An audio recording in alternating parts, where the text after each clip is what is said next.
All right, nerds, we got another one for you. Again, just quarantining time. This is a new Korn video that has dropped since I've done this batch of reactions.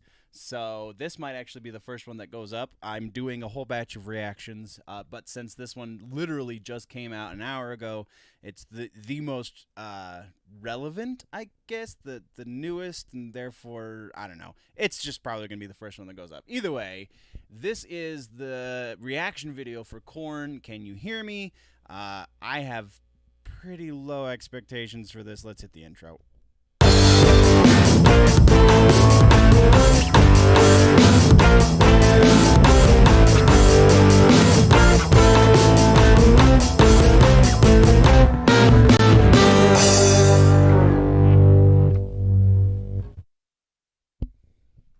Yeah, all right. So we're going to transition to the other screen real quick. And before I even click this, we're going to get into the expectations. So everything Korn has done basically since Issues. Was it Issues? No, what was the one after Issues? I can't remember. The one with the stuff and the things. Oh, brain fart. Whatever. The record that came out after Issues. I feel like Issues was kind of Follow the Leader 2.0, and then the one that came out after that was super experimental, and I can't remember the name of it. But then everything they've done since then has kind of been, well, let's try and relive our glory days, only without any soul.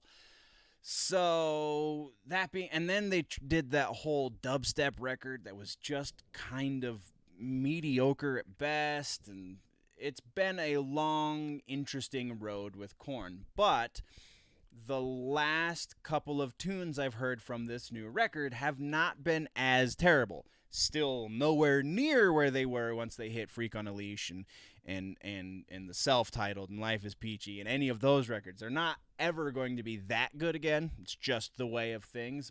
But they could get better than they have been, and that seems to be the direction they're going. So, expectations for this video and song are about mid-grade. If this is a mediocre song, then that's exactly what I was expecting. If this is a bad song, then they have not met my expectations. We will talk. I'll try and get into the mix, though, because they are at the level of stardom they are.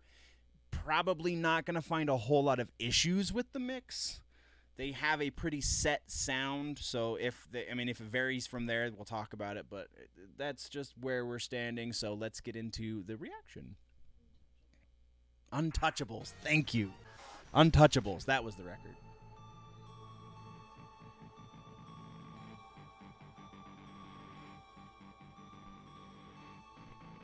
Is that Fieldy doing something different with his bass? No, that's Monkey. Yeah, that was Monkey on his guitar. That was not Fieldy.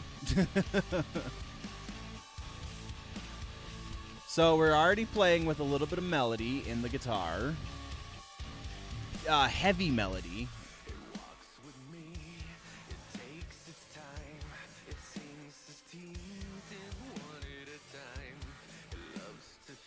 That vocal line they stole. Oh, it's a song on Follow the Leader. Oh, I can't remember. But so again, let's relive our glory days, only with less soul.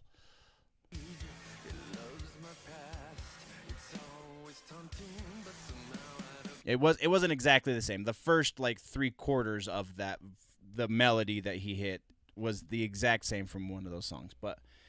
Another note real quick as we're getting into this. This song is only 3 minutes long. So there's another thing that's kind of disappointing about modern Korn is they've stopped writing 4+ minute songs.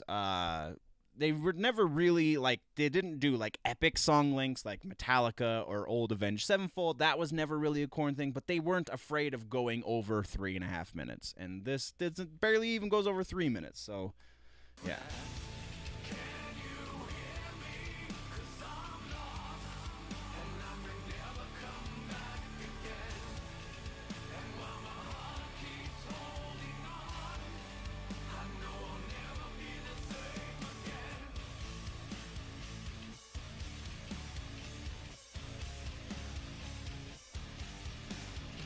slow Korn groove, which is one of the reasons why I liked them so much back in the day, was because they really found that infectious groove at those slower BPMs.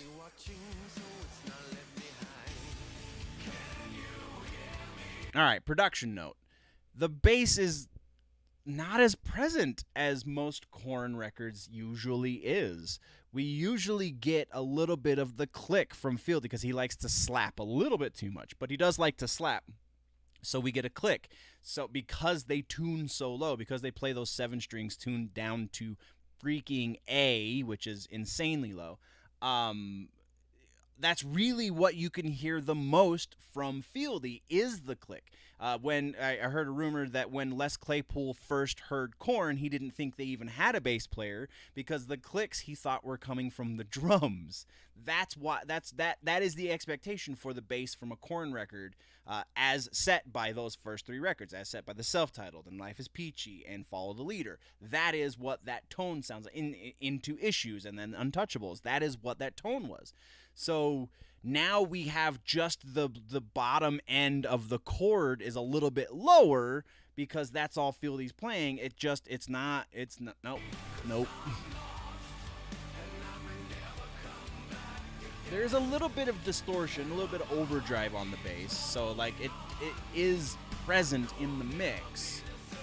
It's just not the Korn presence.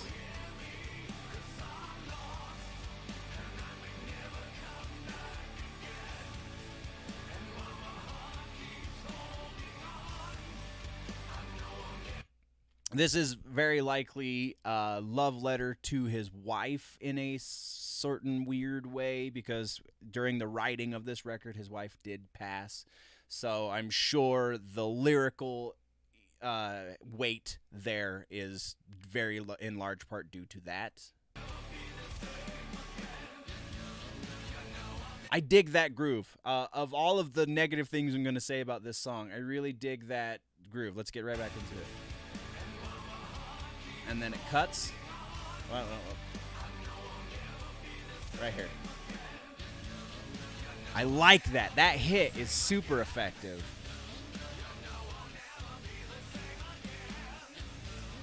Super effective into this bridge.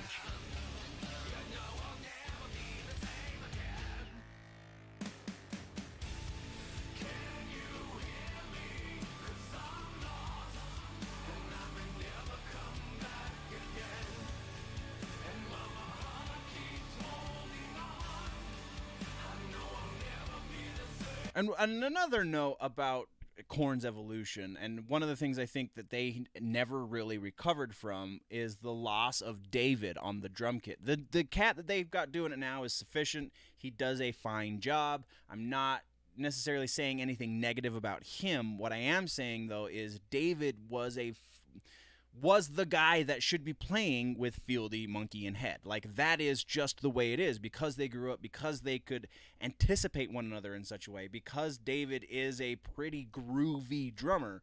He finds that pocket and he stays there, and it's a unique pocket in this band. At least it used to be.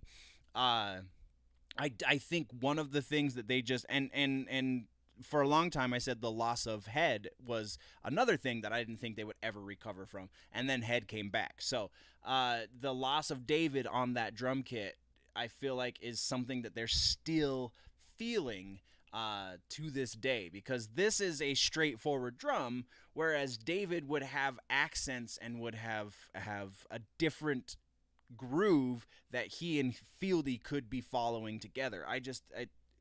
That's one of the things that's kind of blanded, is that a word? That has made the tone sound a little bit more bland, is the lack of David.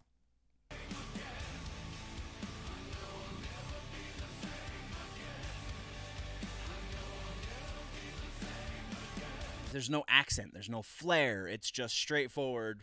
4 on the floor, snare on the 1 and the 2, or the 1 and the 3, like just nothing super special about that drum part.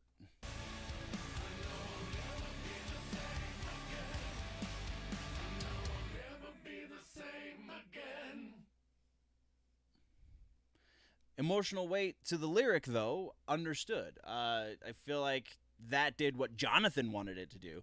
I don't think instrumentally that did anything that we wanted it to do. So that's yeah, that is new Korn though. Maybe we'll get something more from this record, and it will take it a step up closer to where I feel like they were in their heyday.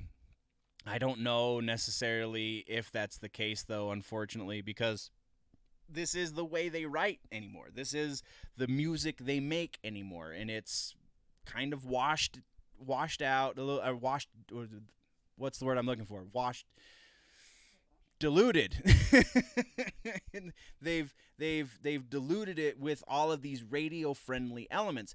And it used to be that Korn set the stand. Korn and the Deftones and Limp Bizkit and that whole new metal movement at the time that it was the thing to listen to, they set the standard for this is what radio rock kind of sounds like right now. Yes, I know that the general digestibility of new metal was never across the board for all metalheads, but for a long time that is what set the standard for what was popular. That is what set the standard for what you could do on the radio. And then as they were continuing to get radio play, and they well this song got radio play on this record, let's try and get 2 songs on the next record to get radio play, and then let's try and have 5 singles. And then so in order to do that, they had to dilute the sound to something that was more mass marketable, I guess.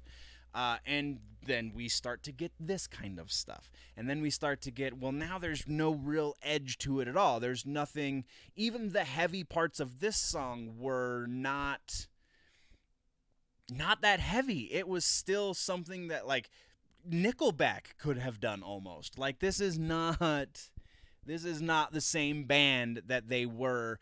And to a certain degree, rightfully so. You should not, as an artist, stay in the same rut. You shouldn't be Slayer. I'm not the hugest Slayer fan. Although even Slayer made progress. Even Slayer did things with their sound and experimented. Granted, they didn't stick to a lot of those things, as evidenced by Diablos en Los Musica. That record was experimental for them in that they were trying to be nu metal. But this is not the Korn I love. I've come to accept that. I had hopes that they were starting to break back into what they once were, some sort of semblance of what they used to have. Like I said, they will never be what they were. It's just something that we older fans are going to have to accept. That being said, I can see how they're changing still, though. This is not the same thing that they put out on their last 2 records. I don't know if this is a direction that I appreciate still. I don't know if they will ever course correct back the way I want them to. And that's fine. They are artists. They can do as they please. I don't have to listen to it. We do these I do try and make these reaction videos from time to time for older bands that I've done that I used to really love, because I want to see, have a point of reference, so that I can, this is where they were, this is where they are, how did they change, why did they change, that kind of stuff. So let's have that conversation, you and I, down in the comment section. Do you think that they will ever head back in that direction? Do you think they should head back in that direction? Let's have that conversation down in the comments. Let's do all of the things down in the comments. What'd you think of this song? My analysis of the music, all of that. Definitely let me know down low. There are boxes right here that you can click on to do other things here on the channel. You subscribe if you haven't already. There is a website, generallynerdy.net. There is a Patreon if you want to support, patreon.com/generallynerdy, because all of my reaction videos always get demonetized, because that's just the nature of reaction videos. I don't have the time or really the care to fight it as fair use, even though technically it is fair use, and yada yada yada. Anyway, that being said, guys, thank you very much for joining me. Before we go, always, always remember that if it's generally nerdy, it's probably here.